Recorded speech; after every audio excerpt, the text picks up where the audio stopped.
लोगों को ये यकीन दिलाना चाहता हूँ कि किसी भी इंसान को बदनाम करना, किसी के जज्बातों को ठेस पहुँचाना या किसी के ऊपर कोई फैसला सुनाना, ये मेरा इरादा नहीं है। आज हमारे समाज के सामने कई ऐसे मुद्दे खड़े हैं जिनसे लड़ने के बजाय हम अक्सर उन पर पर्दा डालने की कोशिश करते हैं। इससे गुनाह करने वालों को और शय मिलती है और उनके हौसले और भी बुलंद हो जाते हैं। मैं सिर्फ यही चाहता हूँ कि हम इन मुद्दों पर खुल के करें, उनका सामना करें ताकि हम इन समस्याओं के हल ढूंढ सकें। इस बात के मद्देनज़र मैं अपने दर्शकों को ये बताना चाहता हूँ कि इस प्रोग्राम के कुछ हिस्से कभी-कभी बहुत ही संवेदनशील हो सकते हैं और इसलिए आप खुद अपने विवेक और समझ का इस्तेमाल कीजिए और सोच समझकर अपने निर्णय लीजिए। शुक्रिया।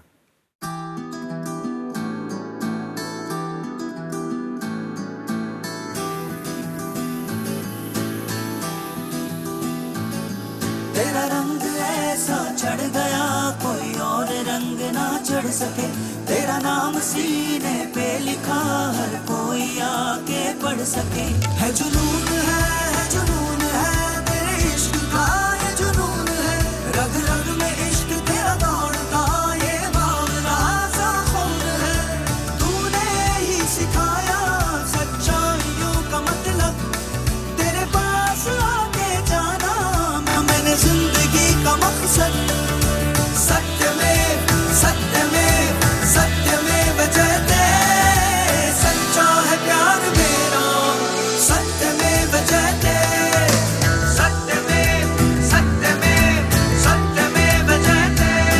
तेरे नूर के दस्तूर में न हो सलवटे न शिकन रहे, मेरी कोशिश तो है बस यही रहे खुशबुए गुलशन रहे। तेरी जुल्फ सुलझाने चला, तेरे और पास आने चला, जहाँ कोई सुर ना हो बेसुरा वो गीत मैं गाने चला। है जुनून है तेरे इश्क का, ये जुनून है रग रग में इश्क तेरा दौड़ता, ये बावला सा खून है। तूने ही सिखाया सच्चाइयों का मतलब, तेरे पास आके जाना मैंने जिंदगी का मकसद। सत्यमेव सत्यमेव सत्यमेव जयते, सच्चा है प्यार मेरा सत्यमेव जयते। सत्यमेव सत्यमेव सत्यमेव जयते।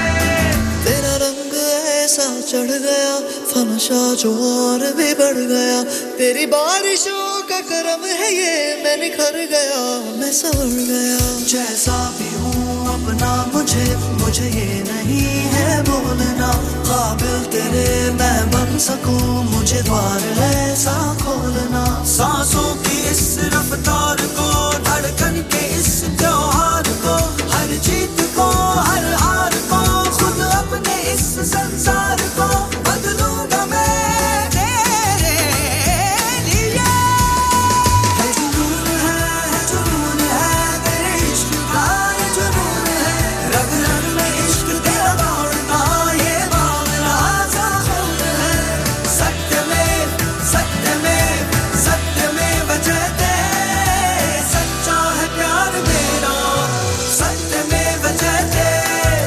सत्यमेव सत्यमेव सत्यमेव जयते, सच्चा है प्यार मेरा सत्यमेव जयते। सत्यमेव सत्यमेव सत्यमेव जयते, सच्चा है प्यार मेरा सत्यमेव जयते। नमस्कार, आदाब, खुशामदीद, सत्यमेव जयते। मैं आमिर खान सत्यमेव जयते के साथ एक बार फिर आप सबके बीच हूं। बहुत बहुत स्वागत है आप सभी का इस नए सीजन में। दोस्तों, करीबन 18 महीने पहले हम सब ने मिलकर एक सफर शुरू किया था। कोशिश ये थी कि क्या हम सब मिलकर एक बेहतर हिंदुस्तान बना सकते हैं, एक दूसरे की समस्याओं को समझकर, एक दूसरे का हाथ थामकर क्या हम अपने लिए बेहतर जिंदगी बना सकते हैं, क्या हम उस सपने को सच कर सकते हैं जो हम सब के मन में कहीं अंदर छुप कर बैठा है। हमारे पहले सीजन में मुझे लगता है कि सफर मजेदार रहा, बहुत कुछ सीखने को मिला और हम सब काफी आगे निकल गए, शायद जितना सोचा था उससे कहीं ज्यादा। और इसीलिए मुझे भी बेसब्री से इंतजार था कि कब हम दोबारा इस सफर पर आगे बढ़ेंगे। दोस्तों, हिंदुस्तान बदल रहा है, एक लहर सी चल रही है और हम सब उसका एक हिस्सा बनना चाहते हैं। दोस्तों, इससे पहले कि हम आज की टॉपिक की तरफ बढ़ें, मैं आपको बताना चाहूंगा कि आज का जो विषय है वो काफी संवेदनशील है और हो सकता है कि आज का शो आप अपने बच्चों को न दिखाना चाहें, खासतौर से वो बच्चे जो 12 साल की उम्र से कम हैं। दोस्तों, हमारा पहला सीजन खत्म होने के कुछ महीनों बाद देश में एक दिल दहलाने वाली घटना घटी जिसने पूरे देश को झंझोड़ के रख दिया। 16 दिसंबर 2012 की रात को देश की राजधानी में दिल्ली में सड़कों पर दौड़ती हुई एक बस में एक लड़की के साथ हैवानियत से सामूहिक बलात्कार किया गया और फिर उसे मरने के लिए सड़क पर फेंक दिया गया। जिस क्रूरता, हैवानियत और बेपरवाही से इस घिनौने काम को अंजाम दिया गया, उससे यह लगा कि कहीं ना कहीं गुनहगारों को इस बात का विश्वास था, यकीन था कि उन्हें जुर्म की सजा नहीं मिलेगी, वो आसानी से बच के निकल जाएंगे, जैसा कि अक्सर बलात्कारी हमारे देश में कानून के हाथों से बचकर निकल जाते हैं। लेकिन इस घटना ने देश में कहीं कुछ बदला। लोगों को, खास तौर से नौजवानों को, चुप्पी मंजूर नहीं थी। सब्र का बांध टूट गया था। दिसंबर 2012 की रात राजधानी दिल्ली में हुए उस घिनौने अपराध ने जैसे पूरे देश को हिला दिया। हजारों हजार की तादाद में लोग सड़कों पर उतरे, निर्भया के लिए इंसाफ मांगा। उस लड़की के लिए इंसाफ मांगा जिसने भरपूर साहस के साथ जिंदगी और मौत की लड़ाई लड़ी। मैं सिर्फ इतना कहना चाहूंगी, आप जो हॉस्पिटल में हैं, मुझे आपका नाम तो नहीं पता, लेकिन हम सब आपके लिए दिल से दुआ कर रहे हैं। उस लड़की का ना तो हमें नाम मालूम था, ना उसकी जाति, ना धर्म, लेकिन हम करोड़ों हिंदुस्तानियों के लिए वो हमारी बहन, बेटी या दोस्त की तरह थी, जिसके लिए हमारा दिल दुख रहा था। पहले दिल्ली में, फिर देश के दूसरे शहरों में, गांव में, कस्बों में महिलाओं के साथ हो रही हिंसा को रोकने के लिए पुकारें उठी। ये अत्याचार न बंद करो, सरकार ने बंद करना पड़ेगा एक बार। जो अंदर बैठे हैं उनको सुनाने जा रहे हैं कि आज का युवा सो नहीं रहा, आज का युवा जागा हुआ है। देशवासियों ने, लड़कों ने, लड़कियों ने, महिलाओं ने, पुरुषों ने पुलिस की लाठियां सही, पानी की तोपें सही, लेकिन अपनी आवाज बुलंद की।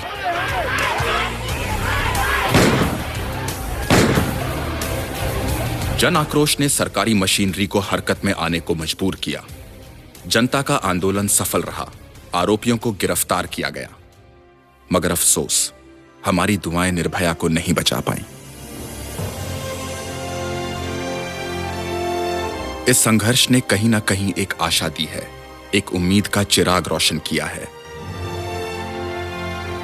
निर्भया की ये दास्तां क्या हिंदुस्तान के लिए एक नई सुबह को रोशन करेगी?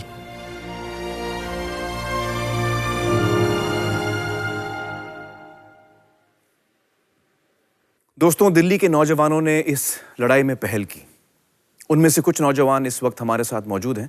आइए 3G लिंक के जरिए उनसे जुड़ते हैं। बहुत बहुत शुक्रिया हमारे साथ जुड़ने का। सबसे पहले तो मैं आपसे ये सवाल पूछना चाहूंगा कि 16 दिसंबर की घटना को 1 साल से ज्यादा हो चुका है, तो इस 1-1.5 साल में जमीनी स्तर पर आप लोगों को क्या क्या बदलाव नजर आता है? नहीं सर, बिल्कुल भी कोई भी चेंज नहीं है। Mostly police. मेरे साथ ये पर्सनली हुआ है। मुझे किसी ने बहुत बुरी तरीके से एक मॉल में इन अ पब्लिक प्लेस सबके सामने छेड़ा था। जैसे ही मैंने पुलिस में कंप्लेंट करी तो वो उन बंदों को ले तो गए, लेकिन वहाँ पे उन्होंने पैसे खा के उन्हें छोड़ दिया। पुलिस है, पुलिस में कोई भी सुधार नहीं है, कैसा भी सुधार नहीं है। आज भी सिस्टर्स की बात तो मैं क्या करूं, मुझे तो खुद पुलिस को कॉल करने में डर लगता है। तो आपके हिसाब से जमीनी स्तर पर सिस्टम में कोई खास बदलाव नहीं आया है? सिस्टम में अभी ऐसा कोई बदलाव नहीं आया है, लेकिन मेरे अंदर बहुत बड़ा बदलाव है। अब मैं 0 टॉलरेंस जोन में हूँ। अब इससे ज्यादा मैं बर्दाश्त नहीं करूंगी। बिल्कुल सही कहा आपने। अब हमें और बर्दाश्त नहीं करना है। हमसे बात करने का बहुत बहुत शुक्रिया, धन्यवाद, थैंक यू सो मच। तो दोस्तों, जमीनी हालात नहीं बदले हैं। आज भी इस देश में हजारों महिलाओं के साथ बलात्कार जैसा जुर्म हो रहा है। क्या है उन महिलाओं के जीवन की सच्चाई, उनके परिवारों के जीवन की सच्चाई? किस शक्ल, किस रंग, किस रूप के हैं उनके हालात? इस सवाल के जवाब की तलाश में हमारी टीम 1 साल तक पूरे देश के अलग अलग हिस्सों में गई और जमीनी हालात का कैसा चेहरा उभर के सामने आया, आइए देखते हैं। देश की राजधानी के एक बाहरी इलाके में एक 18 साल की लड़की शाम के वक्त अपनी 3 सहेलियों के साथ दफ्तर से घर लौट रही थी। घर से सिर्फ 15 मिनट की दूरी पर शराब के नशे में धुत कुछ लोगों ने उस लड़की को जबरदस्ती अपनी गाड़ी में अगवा कर लिया। पुलिस को इस घटना की जानकारी तुरंत दी गई। पुलिस आए यार, कहे जी हमारे पास कन्वेंस नहीं है, हमें कन्वेंस दो, हमारे पास गाड़ी नहीं है, हमें गाड़ी दो अपनी, जो हम उन्हें ढूंढेंगे, मतलब कि मुलजिम को ढूंढेंगे या लड़की को ढूंढ में लगाएंगे, तो गाड़ी दो हमें। 4 दिनों बाद पुलिस स्टेशन से बुलावा आया। 14 तारीख के सवेरे हमें सिविल हॉस्पिटल में डेड बॉडी शिनाख्त के लिए बुलाया गया। शरीर नोच नोच के खा गए उस लड़की का, तेजाब डाल दिया आंखों में और पेचकस मार दिए और पार्ट में उसकी बोतल डाल दी। ये कहाँ का तरीका, कौन से हैवानियत से गुजरे। 9 तारीख को उसका किडनैप हुई है और 13 को उसकी मृत्यु हुई है। मतलब 4 दिन तक लड़की कहीं थी, कैसे थी, किस हाल में थी। प्रशासन चाहती तो हमारी लड़की की जान बच सकती थी। जिंदगी भर आंखों का तारा रही बेटी को इस तरह खो देने से माँ बाप टूट चुके हैं। बिल्कुल कंगाल हो गई। जब मेरी लड़की गई वो भी खुश रहती थी, मम्मी मम्मी आके पीछे घूमती रहती थी। अब पता नहीं कैसे रह रही मेरे बिना। तो कभी क्या तो मुझे भी ले जाती तो बस तसल्ली हो जाती मुझे। देश के एक छोटे गांव में एक लड़की दोपहर को कॉलेज से घर लौट रही थी, लेकिन वो घर पहुंची नहीं। अगले दिन एक मैदान में उसकी लाश पड़ी मिली। उसके शरीर पर क्रूरता की हदें पार कर दी गई थी। जिस हाल में उसकी लाश थी उसकी आप कल्पना भी नहीं कर सकते। उसके शरीर के टुकड़े कर दिए थे। उसका जो डेड बॉडी हम देखा है वो देख नहीं सकते, उसको एकदम फाड़ दिया है। एक बड़े शहर में रहने वाली महिला एक दिन अपने दफ्तर से घर नहीं लौटी। पति और परिवार वालों ने उन्हें तलाशते हुए सारा शहर छान मारा। 2 दिन बाद परिवार को मुर्दा घर बुलाया गया। ये तो कभी सोचा नहीं था कि मैं उसको कभी ऐसा देखूंगा। 8 लड़कों ने मेरे साथ बलात्कार किया और मेरी वीडियो बनाई। पहले भी बलात्कार जैसे बहुत सारे केसेस कर चुके हैं। जिस जगह पे मेरे साथ ये सब हुआ उस जगह पर 9 केसेस पहले हो चुके हैं। कहीं जवान लड़कियों के साथ ये अपराध हो रहा है तो कहीं बुजुर्ग महिलाओं के साथ। मेरी उम्र 55 साल थी। 60 साल की थी मैं। एक बूढ़े माता जी जिनकी उम्र 94 ईयर्स है। तो कहीं नन्ही मासूम बच्चियों के साथ। डॉक्टर ने हमें ये बताया कि तेरी बेटी के साथ ना रेप हुआ है। उन्होंने ये कहा कि इस बच्ची का ना ज्यादा करके नीचे का शरीरी हिस्सा ना फट गया है इसका। उसकी आंखों से बस आंसू लिकड़ रहे थे, बस यही बोल रही थी मम्मी मम्मी मम्मी, और कुछ नहीं उसको। अपने अपराधों की सजा से बचने के लिए बलात्कार करने वाले किसी भी हद तक जा रहे हैं। उत्तर भारत में एक लड़की की जुबान काट दी गई ताकि वो अपने साथ हुए बलात्कार के बारे में बयान न दे सके। इनके सीने पे चढ़ के एकदम गला जो दाब दे, बड़ी जीभ निकली, जीभ पकड़ के चाकू से जीभ काट दे। और एक अन्य केस में एक बलात्कार पीड़ित बच्ची को दिन दहाड़े कोर्ट के बाहर गोली मार दी गई। कहीं जवान लड़कियों का अगवा हो जाना, कहीं मासूम जिस्मों के साथ बर्बरता होना, कहीं रेलवे लाइन पर मरने के लिए फेंके जाना, तो कहीं जिंदा जला डालना, और फिर भी हमारी व्यवस्था का गहरी नींद में डूबे रहना। ये है वो मोड़ जिस पे 21वीं सदी का भारत आज आके खड़ा है।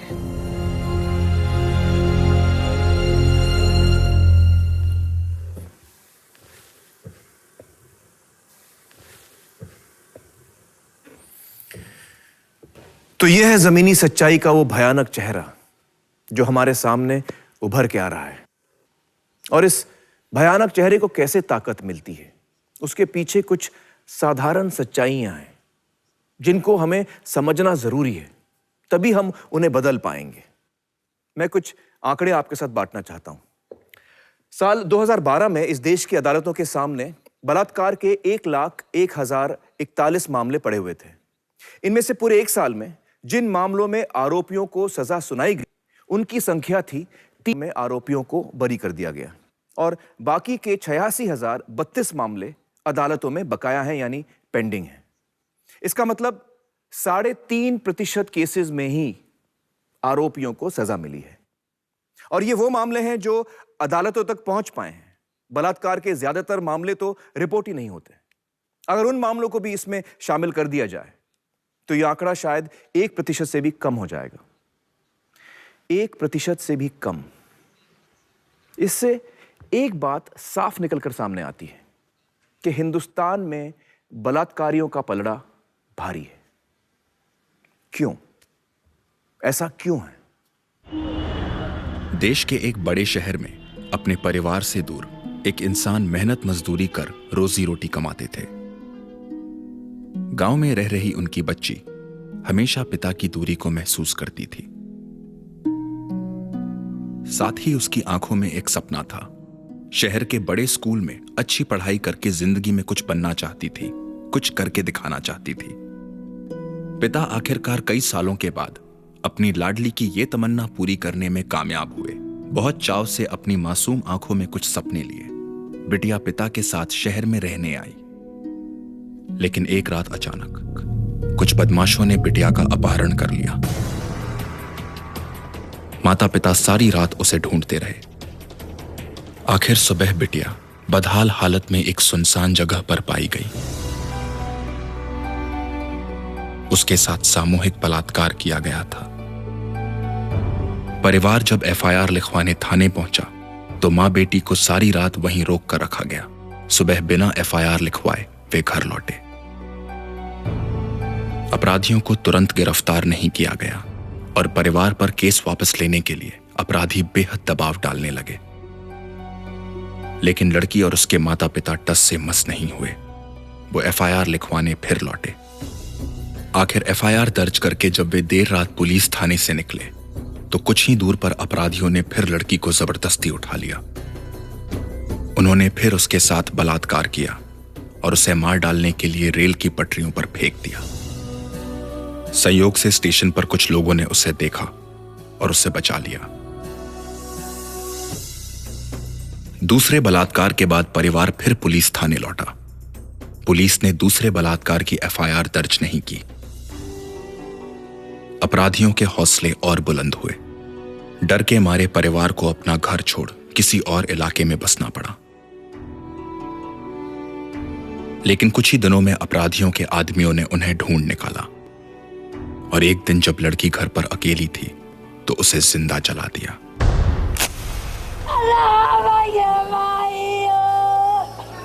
31 दिसंबर 2013 को बिटिया ने अपनी अंतिम सांस ली।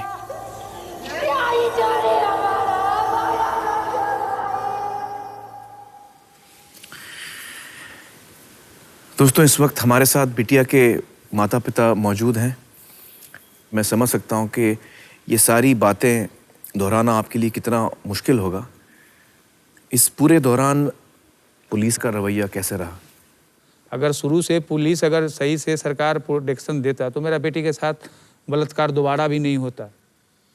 दोबारा होने के बावजूद भी अगर पुलिस प्रोटेक्शन देता तो मेरा बेटी को जला के मारा नहीं जाता। तो मैं पुलिस को कैसे कहूं जो पुलिस मेरे लिए काम किया? पुलिस तो मेरे लिए कोई काम ही नहीं किया। सबसे पहले जब ये हादसा हुआ था, आप पुलिस के पास गए थे तो रात भर आपको पुलिस स्टेशन में रखा। हम उसको बोलते थे कि भाई हमको जाने दीजिए, नहीं जाने दिया। इनसे हम मिलना चाहते थे, नहीं जाओ जाओ अंदर जा करके बैठो। मिलने नहीं दे रहे थे? नहीं, दबाड़ करके हमको भगा देता था अंदर। एक रूम में हम दोनों माँ लड़की को बैठा देता था। तो उस वक्त उन्होंने अरेस्ट नहीं किया था किसी को? क्योंकि जब आप ऑटो में किसी को नहीं, इसीलिए वो लोग आपको पकड़ पाए और बेटी को दोबारा अपहरण करके फिर जैसे वो लोग बलात्कार किया। तो इनको कितने दिनों के बाद गिरफ्तार किया? 8 रोज या 9 रोज के बाद गिरफ्तार किया। 8-9 रोज के बाद गिरफ्तार किया। और फिर ये जो गिरफ्तार करके इन लोगों को जेल में जब रखा तो उसके बाद भी आपको धमकियां मिल रही थी? हाँ, धमकियां मिल रही थी। किस किस्म की धमकी देते थे? धमकी देते थे केस को उठा लो, मतलब केस खत्म कर दो। नहीं तो क्या करेंगे वो? जान से मार देंगे। और क्या करेंगे? जान से मार देंगे। तो एसपी साहब आ गए तो हम बोले क्या सर, एक IPS अधिकारी आप हैं और हमारे साथ इतना घटना हुआ है और आपके सामने में गुंडा बोलता है जब हम गोली मार देंगे, जान से मार देंगे, और आप कुछ बोलते नहीं हैं। तो उन्होंने हमको सीधे एक ही बात में कहा कि आप बुढ़िया बस्तर बांधो और चले जाओ। एक एसपी ऐसा बोल सकता है तो हम किस पर भरोसा करें। आपके मन में या आपके मन में बिटिया के लिए क्या सपने थे? मेरा भी सपना किसी बाप का होता है जो मेरी बेटी अच्छा शिक्षा प्राप्त करे, ये जो बाप का फर्ज होता है जी, मेरा इच्छा था। लड़की तो मेरा नज़र से कभी नहीं जाता है, कभी नहीं, मेरा दिमाग में हर समय रहता है। कितनों मन से हटाते हैं, मन से हटता नहीं है। मेरा लड़की तो चला गया। बेटी तो घूम के नहीं आएगा, क्या जानते थे जी मेरे साथ इतना बड़ा घटना होगा। ये किसी बेटी बहन के साथ ऐसा दोबारा अत्याचार अन्याय नहीं हो, इसके लिए हम हर सांस तक लड़ते रहेंगे जब तक मेरा सांस रहेगा। जी, बहुत बहुत शुक्रिया हमसे बातचीत करने का। आपने बड़ी हिम्मत दिखाई है। हमारी दुआएं आपके साथ हैं और हमें उम्मीद है कि आपको इंसाफ बहुत जल्द मिलेगा। दोस्तों, पुलिस स्टेशन वो जगह है जहां बलात्कार से पीड़ित महिला और उसका परिवार सबसे पहले जाता है, इंसाफ के लिए, सुरक्षा के लिए। और हमारी रिसर्च में ये बात बार बार सामने आई है कि पुलिस का रवैया अक्सर ठीक नहीं होता। यत्र नार्यस्तु पूज्यन्ते रमन्ते तत्र देवता। जहां नारी की पूजा होती है वहां देवता बसते हैं। ऐसी घोषणा करने वाले पुलिस थानों में आज बलात्कार पीड़ितों के साथ कैसा व्यवहार हो रहा है। 11 साल की एक बच्ची के बलात्कार और अपहरण के मामले में पुलिस ने पीड़ित बच्ची को ही 6 दिनों तक जबरदस्ती लॉकअप में रखा। करीब 6 दिन 7 दिन हवालात में जो है लड़की को बंद कर दिया। हमारी बेटी है, हम उसको मतलब चाह रहे हैं कि बात करें तो हमको बात नहीं करने दिया जा रहा है। ऐसा धमकी उसको दिया जा रहा है कि अगर तुम कहने के अनुसार बयान नहीं दोगी तो बाप, भाई और माता तुम्हारे मार दिए जाएंगे। ऐसे स्थिति में बताइए कि लड़की की मतारी मतलब बेहोश हुए जा रही है, लेकिन उन लोगों को जरा सा भी दया नहीं आ रहा है कि नहीं, हम लड़की को मतलब मतारी को मिला दें, बात करवा दें। 11 साल की अभी लड़की है हमारी, बताइए ये कह रहे हैं कि तुम्हारी लड़की गंदी है। हद तो तब पार हो जाती है जब ऐसे दुष्कर्म और अपराध को पुलिस स्टेशन के भीतर अंजाम दिया जाता है। बोले बूढ़ी बूढ़ी को तो छोड़ी नहीं है, बोले तो तू तो अच्छी है, बोले हमारा थाना है ये, बोले हाथ बांध दी थी ऐसे गमछा में, बलात्कार करो फिर उन्ना चारों ने। और निर्भया केस के कुछ ही दिनों बाद एक दिल दहला देने वाली खबर सामने आई। बलात्कार की पीड़ित लड़की ने सुसाइड नोट लिखने के बाद खुदकुशी कर ली है। दिवाली के दिन इस नाबालिग लड़की को 3 लोगों ने कार में अगवा कर गैंगरेप किया। पुलिस ने इस मामले में कोई कार्रवाई नहीं की है, जिसके बाद कल लड़की ने खुदकुशी कर ली। इस लड़की ने जो भी आज किया है सुसाइड, इसके बदौलत किया है कि इसकी कोई सुनवाई नहीं हुई। ये खबर मीडिया में आई और दिल्ली से राष्ट्रीय महिला आयोग की सदस्य शमीना शफीक मौके पर पहुंची। जब लड़की पहली मर्तबा गई है, परिवार के साथ गई है, अपनी बहनों के साथ गई है, अपनी माँ के साथ गई है FIR कराने के लिए, तो उससे भद्दे वाहियात सवाल पूछे गए जो मेरे पास रिकॉर्डेड है। तो एक बार तो उसका बलात्कार गैंगरेप हुआ और दोबारा आप बलात्कार उसका थाने पर कर रहे हो। बच्ची की बॉडी आ गई है, उसके बाद 4-5 पुलिस वाले दारू पीकर यहाँ पर आ रहे हैं और बोल रहे हैं कि तुमसे बोला था कि कॉम्प्रोमाइज कर लो, कॉम्प्रोमाइज नहीं किया तो देख लो हो गया। ये जबान, ये भाषा बोल रहे हैं पुलिस वाले। पुलिस के वरिष्ठ अधिकारियों को भी मीडिया के सामने अपने डिपार्टमेंट की गलती को स्वीकारना पड़ा। ना ही कोई केस रजिस्टर किया गया, तो ना ही कोई गिरफ्तारी की। इवन केस को हशअप करने की कोशिश की गई। कॉम्प्रोमाइज करा दो, ऐसे करा दो, कॉम्प्रोमाइज हो जाए। एक्शन 1.5 महीना बाद हुआ जब लड़की चली गई।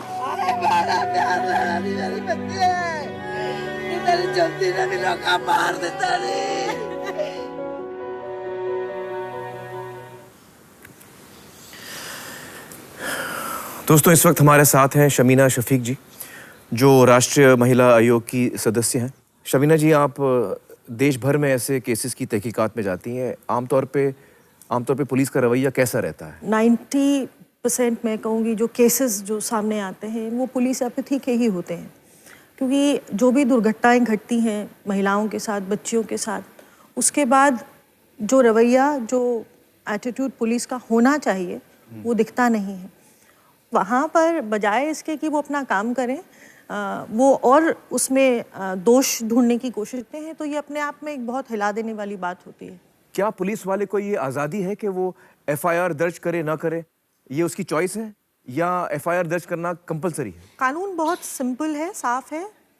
एफआईआर, फर्स्ट इन्फॉर्मेशन रिपोर्ट दर्ज होना ये हमारा कानूनी अधिकार है और ये कोई चॉइस की बात नहीं है, ये पुलिस की जिम्मेदारी है। ये इसीलिए वहाँ पर बैठे हैं, ये उनकी ड्यूटी है, कोई मॉरल रिस्पॉन्सिबिलिटी नहीं है। जैसा कई बार कहा जाता है कम से कम नैतिक जिम्मेदारी समझ कर ही कर लेते, तो नैतिक जिम्मेदारी नहीं, ये उनकी ड्यूटी है। This is what they are there for. कानून ये कहता है कि आपको एफआईआर रजिस्टर करना ही है। जी, कई मर्तबा होता है कि नहीं साहब ये तो हुआ ही नहीं होगा इसलिए हम एफआईआर नहीं कर रहे हैं, ये गलत है। एफआईआर का मतलब है आप पहले रजिस्टर करिए, then go and investigate. But ये पहले से कैसे अज्यूम कर लेंगे कि नहीं प्रूफ करो तुम्हारे साथ कुछ हुआ तब हम एफआईआर तो लड़की को प्रूफ करने की कोई जरूरत नहीं है, वो एफआईआर आपको लिखना ही पड़ेगा, उसके बाद आप तहकीकात कीजिए। जी जी जी। दोस्तों, मैं आपको बताना चाहता हूं कि निर्भया हादसे के बाद देश के कानून को खास तौर से बदला गया है। अब इन मामलों में एफआईआर दर्ज न करना गैर कानूनी है। साथ ही आपको एफआईआर की एक कॉपी भी मिलनी चाहिए। अगर कोई पुलिस वाला एफआईआर लिखने से मना करता है तो आप उसकी शिकायत एसपी या मजिस्ट्रेट से कर सकते हैं और फिर उस पुलिस वाले को सेक्शन 166A के तहत 2 साल तक की जेल भी हो सकती है। यहाँ पर हम पुलिस के बड़े अधिकारियों से ये दरख्वास्त करते हैं कि जो पुलिस वाला एफआईआर लिखने से मना करता है वे उसके खिलाफ इस कानून के तहत सख्त से सख्त कार्रवाई करें। दोस्तों, बलात्कार करने वालों का पलड़ा क्यों भारी है, इसकी एक वजह तो साफ हो गई, पर पुलिस हमारी व्यवस्था का सिर्फ एक पहलू है। ब्रेक से लौटकर देखते हैं कि इस सिस्टम के बाकी पहलू किस हालत में है। एक व्यक्ति क्राइम करके भाग गया, मैंने सही रास्ता अपनाया, उसके बावजूद दर्द मुझे है, वो तो नॉर्मल लाइफ जी रहा होगा, मेरी ज़िंदगी तो ख़त्म हो जाएगी इसी में।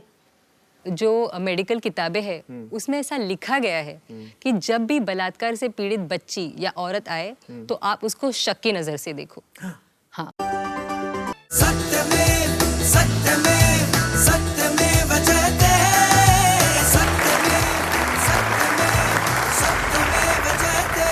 Welcome back.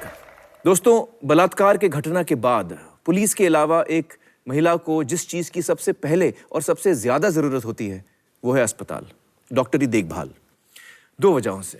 पहली ये कि अक्सर महिला को बहुत जिस्मानी चोटें आई हुई होती हैं जिनका इलाज होना बहुत ज़रूरी होता है, और दूसरी बात, मेडिकल जांच से कई ऐसे सबूत मिल सकते हैं जिनकी बलात्कारी को सज़ा दिलवाने में एक अहम भूमिका हो सकती है। दोस्तों, अस्पताल एक ऐसी जगह होती है जहां लोग अपने घावों पे मरहम लगाने जाते हैं, हमदर्दी की, राहत की, मदद की उम्मीद लेकर जाते हैं। अस्पतालों में अक्सर क्या होता है, आइए देखते हैं। बलात्कार से पीड़ित महिला अस्पताल पहुंचती है राहत के लिए। मेडिकल के अंदर तो और भी बुरा हाल है, इवन पुलिस स्टेशन से भी ज़्यादा बुरा हाल है। सपोर्ट नहीं है, इनफैक्ट री-ट्रॉमा होता है। डॉक्टर्स तो ऐसे बिहेव करते हैं जैसे कि वो विक्टिम नहीं, वो एक्यूज्ड है। ये केसेस इतने संवेदनशील होते हैं कि पहचान की गोपनीयता बनाए रखने की जरूरत होती है, लेकिन उंगली दिखा के उसके साथ बात करते हैं, ये रेप विक्टिम है, इसको देखना है करके। जो गार्ड होते हैं उनसे लेके ऊपर तक सबको पता था कि इसके साथ में ये हादसा हुआ है। अलग अलग डॉक्टर पूछते हैं, फिर नर्स पूछती है, फिर आजू बाजू के जो पेशेंट्स होते हैं वो पूछते हैं। कहीं पे ये कॉन्फिडेंशियलिटी की जो बात है वो नहीं रहती, वो होती ही नहीं है। लंबे इंतजार के बाद जब डॉक्टर्स एमएलसी यानी मेडिकल जांच के लिए उपलब्ध होते हैं, डॉक्टर्स का बिहेवियर ये रहता है कि एमएलसी ना हो, क्योंकि अगर एमएलसी हो गई तो कोर्ट में उनको आना पड़ेगा एविडेंस देने के लिए। तो अपनी ड्यूटी कट करने के लिए वो विक्टिम्स को डराना शुरू कर देते हैं ताकि विक्टिम एग्जामिनेशन ही ना करा पाए, और वो ये कहना शुरू कर देते हैं कि बॉडी खराब हो जाएगी, प्रेग्नेंट नहीं हो पाएगी। इवन इंस्ट्रूमेंट्स भी दिखा के विक्टिम्स को डराना शुरू कर देते हैं। तो इसकी तरफ ऐसे देखेगा, हुआ भी है या नहीं हुआ, या अपनी तरफ से बना रही है। ये डॉक्टर के वर्ड होते हैं। कई बार छोटी मासूम बच्चियों के साथ भी हमारी मेडिकल व्यवस्था कोई रियायत नहीं बरतती।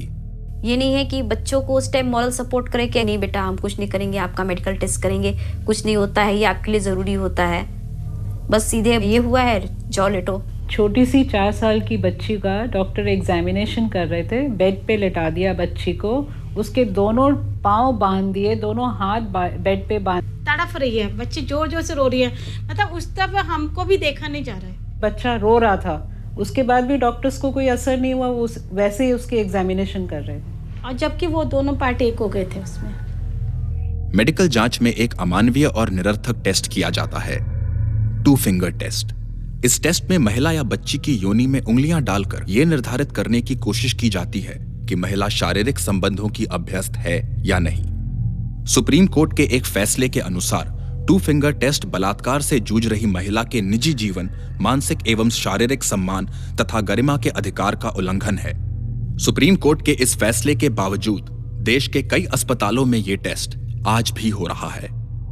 एक लड़की के साथ जो रेप हुआ था तो उसको ले गए थे हॉस्पिटल में। वो पेन में थी, उसको कुछ तरह का पेन किलर नहीं दिया। उनको ये बोला कि नहीं, यहाँ पे तो सीनियर डॉक्टर नहीं है, हम कुछ नहीं कर सकते। बड़े साहब आएंगे, वही चेक करेंगे। फिर बोले कि नहीं, अभी और बड़े साहब आएंगे और चेक करेंगे। जब कितने घंटे बाद जो सीनियर डॉक्टर आया, तब उसने जो 2 फिंगर टेस्ट होती है वो उसके ऊपर की और दिखाया दूसरे डॉक्टर्स को कि ये कैसे की जाती है। तो जिस तरह से मतलब उस लड़की को वो एक सिखाने का एक साधन समझ रहे थे अपने स्टूडेंट को, रेप केस में कैसे चेक करते हैं वो दिखाने के लिए। फिर दूसरी डॉक्टर्स जो जूनियर डॉक्टर्स है उन्होंने किया। फिर लड़की बहुत रोने लगी, क्योंकि उसके लिए तो ये रेप ही था एक अलग प्रकार का।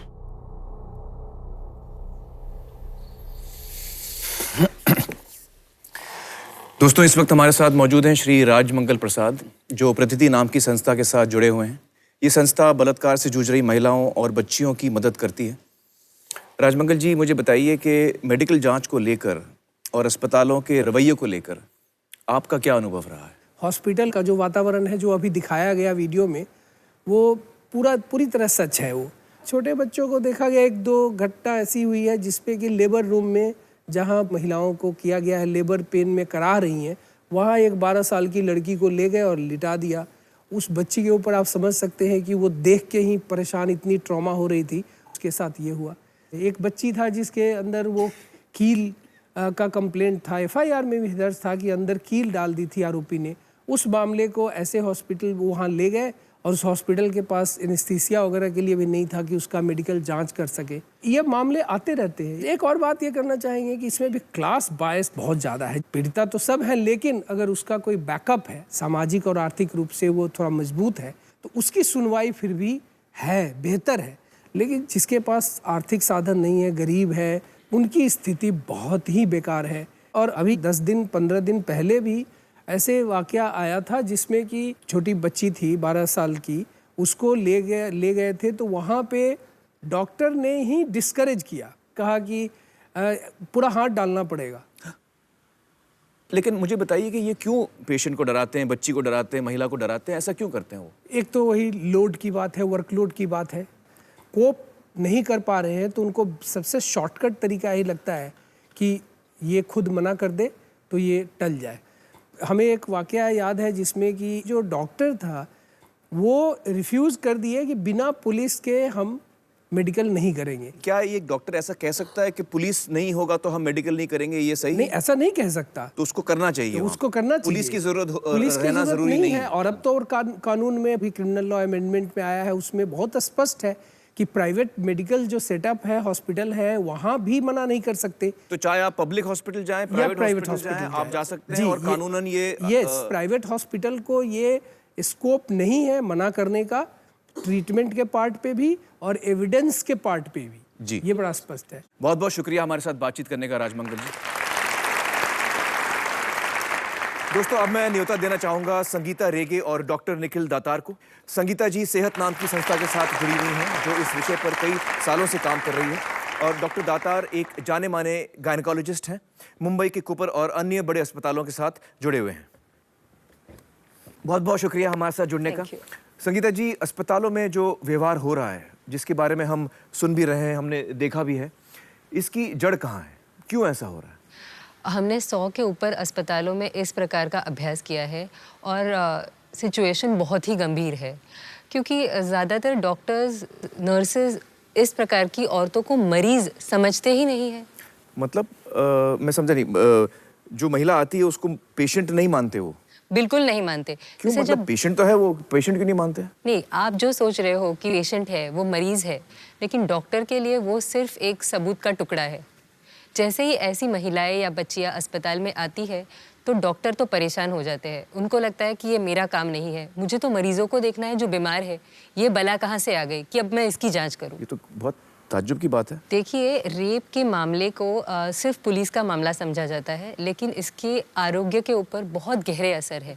उन पे HIV इन्फेक्शन हो सकता है, उनको जो चोटें आई है उससे इन्फेक्शन हो सकता है, उनको प्रेगनेंसी तक हो सकती है, और जो मन के ऊपर चोट है उसके लिए भी आरोग्य की ज़रूरत है।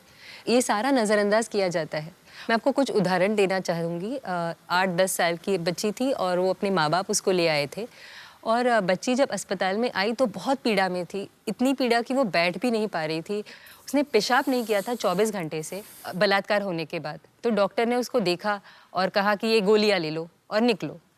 तो माँ बाप तो हैरान हो गए और उन्होंने कहा कि डॉक्टर साहब प्लीज़ एक रात के लिए तो उसको भर्ती कर दो ताकि उसको थोड़ा आराम मिले। तो इसके ऊपर डॉक्टर बहुत भड़क गए और उन्होंने कहा कि यहाँ पे डॉक्टर कौन है, आप या मैं? फिर वो इतनी तड़प रही थी कि उनको प्राइवेट हॉस्पिटल में ले जाना पड़ा, और वहाँ पे डॉक्टर ने कहा कि अभी इसका ऑपरेशन करना पड़ेगा। एक्चुअली ऑपरेशन की जरूरत थी। जी जबकि बिल्कुल। पहले अस्पताल में वो बोल रहे थे कि ले जाओ इसको।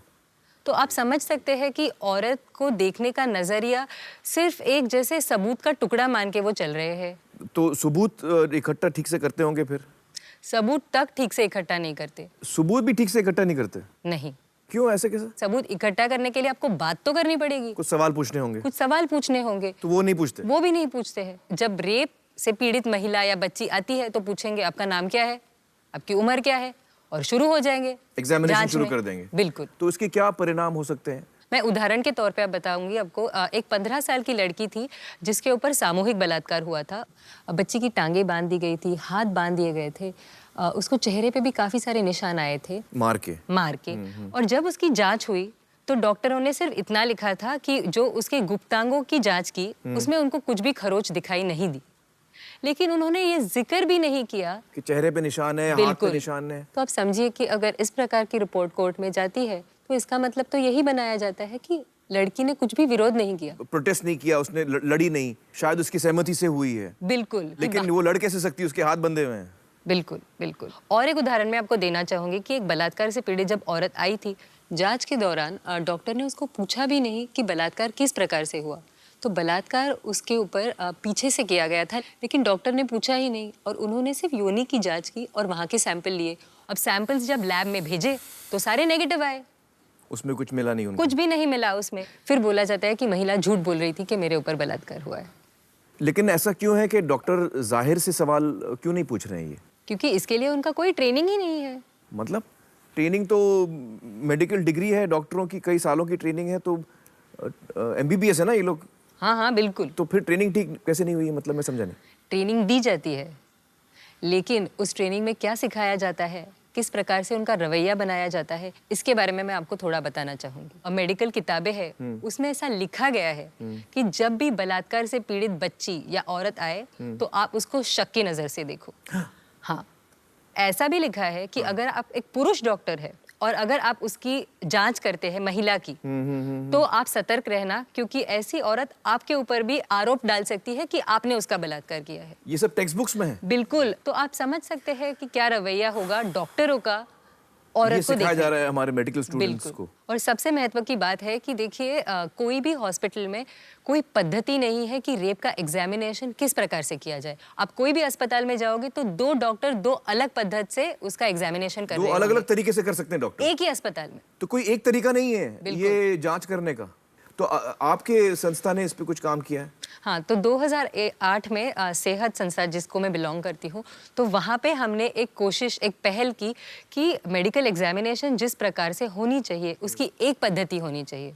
तो इसके ऊपर हमने काफ़ी, जो डॉक्टर्स है, जो वकील है, इन सब की राय लेके एक पद्धति बनाई, एक तरीका बनाया, एक तरीका कि इस तरह से होना चाहिए। तो 3 म्यूनिसिपल अस्पतालों में ये प्रोजेक्ट चलाया है और करीब 250 औरतों के लिए ये इस्तेमाल हुआ है। तो इसमें क्या सामने आया जब आपने ये 3 अस्पतालों में ये कोशिश शुरू की? हमने ये काम जब भी चालू किया उसके पहले का जो हमारा अनुभव था, हाँ। ये अनुभव काफी संगीता जी ने जो कहा उसके साथ में मिलने वाला अनुभव है। जी। ये जो पूरा मुद्दा है, मतलब सेक्सुअल असॉल्ट, बलात्कार और उसकी वैद्यकीय जांच करना, ये सेकंड MBBS में सिखाया जाता है। तो 19-20 बरस का मेडिकल छात्र, उसके लिए ये सब मुद्दा, ये 4 या 6 मार्क का सवाल, अच्छा, इस पे खाली 4-6 मार्क्स का क्वेश्चन पूछते आने वाला है। ये उसकी अहमियत है। अभी MBBS तो हो गए कुछ साल के बाद में, फिर काम भी चालू किया, और एकदम अचानक से अगर ऐसी केस उनके सामने आएगी, उस समय पे क्या करेंगे? क्योंकि ये तो जो पढ़ा था वो भी कभी काफी साल हो गए, उसका कोई अनुभव नहीं, उसके बाद में उसका कोई ट्रेनिंग नहीं है। तो उनको खुद के ही साथ में लड़ना पड़ता है कि ये ठीक ठाक से मैं कैसे करूं। तो इसके लिए ये तरीका बहुत इंपॉर्टेंट है, मतलब। जी।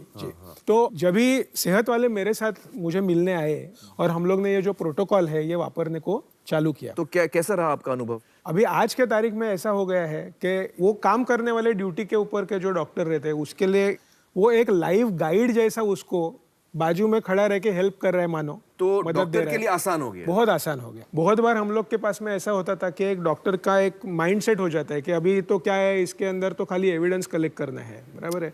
और जैसे एक सादा सिंपल चीज है कि उस पीड़ित महिला को कम से कम गर्भनिरोधन तो उसको दिया जाना चाहिए, भूल जाते थे। जी। तो अभी आज के तारीख में वैसा नहीं होता है, क्योंकि प्रोफॉर्मा जब भी करते हैं तभी लास्ट में आ गया, तो उसके लिए वो सवाल के सामने उनको लिखना ही पड़ेगा, देना ही पड़ेगा कि भाई ये हमको करना है। जी।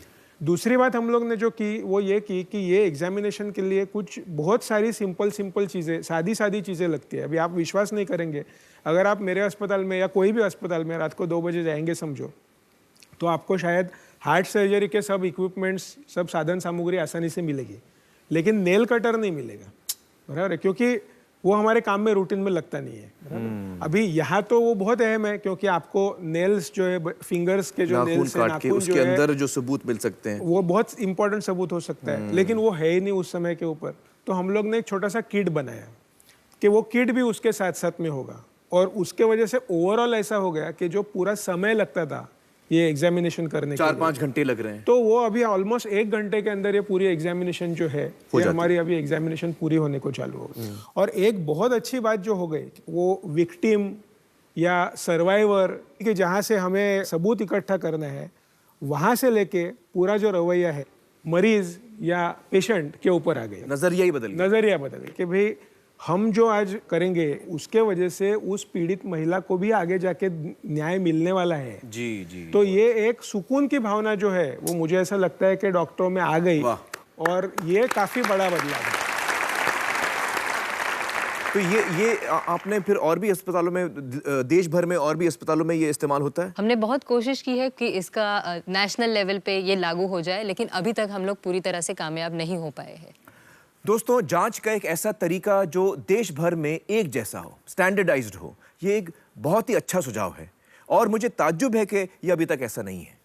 कश्मीर से लेकर कन्याकुमारी तक जांच का एक ही तरीका होना चाहिए, बल्कि मैं तो कहूँगा कि इसको हमारे कानून में होना चाहिए, ताकि महिला को एक संवेदनशील व्यवहार मिले और सबूत इकट्ठा करने में किसी गलतफहमी या गड़बड़ की गुंजाइश ना हो।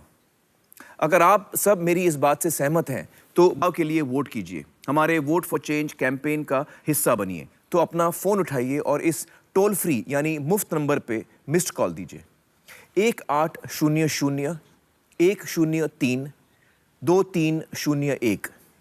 आप अपना समर्थन हमारी वेबसाइट पर आकर भी दे सकते हैं। आप सबके समर्थन को सही सरकारी अथॉरिटी तक पहुंचाने की जिम्मेदारी हमारी है। यहाँ पर हम लेंगे एक छोटा सा ब्रेक, और ये अच्छा मौका है मिस्ड कॉल देने का।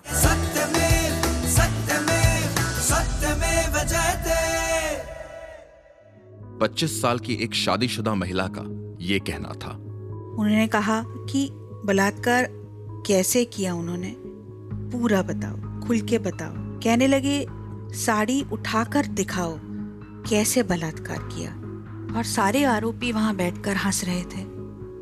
मैं रो पड़ी।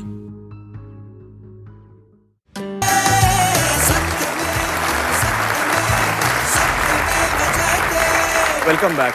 दोस्तों, ज़मीनी सच्चाई की खोज में हमने देखा कि एक महिला का सफ़र पुलिस स्टेशन और अस्पताल में कैसे गुजरता है। अब हम सिस्टम की तीसरी और आखिरी कड़ी पर पहुंचते हैं, जो है न्यायपालिका। यही वो जगह है जहां हम आखिरकार इंसाफ की उम्मीद रखते हैं। घटना 20 साल पहले की है। एक बड़े शहर में एक महिला विश्वविद्यालय में प्राध्यापिका थी। पढ़ी लिखी, काबिल, अपने पैरों पर खड़ी महिला। एक दिन रात के वक्त जब वो सो रही थी तो मकान